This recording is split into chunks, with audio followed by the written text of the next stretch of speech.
കടമ്പോട് കാവുങ്ങൽ സിൽജോ ജോൺസി ദമ്പതികളുടെ ഇളയ മകൻ ആൽജോയാണ് മരിച്ചത്.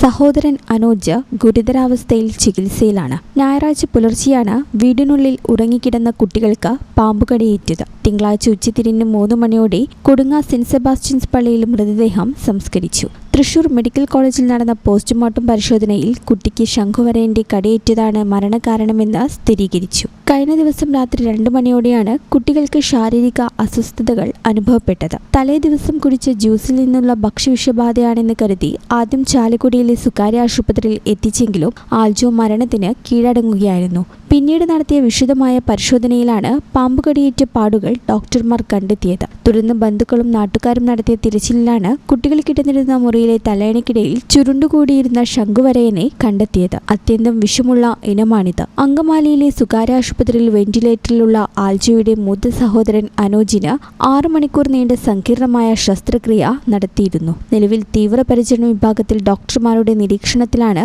കുട്ടി. അതേസമയം കുട്ടികൾക്ക് കടിയേറ്റ വീടിന്റെ പരിസരത്ത് തിങ്കളാഴ്ചയും പാമ്പിനെ കണ്ടത് പ്രദേശവാസികളെ ആശങ്കയിലാക്കിയിട്ടുണ്ട്. നേരത്തെ കണ്ടെത്തിയ ശംഖുവരയൻ ഇനത്തിൽപ്പെട്ട പാമ്പിനെ തന്നെയാണ് വീണ്ടും കണ്ടെത്തിയത്. അനോജിന്റെ ജീവനായി പ്രാർത്ഥനയോടെ കാത്തിരിക്കുകയാണ് ഒരു നാട് മുഴുവൻ.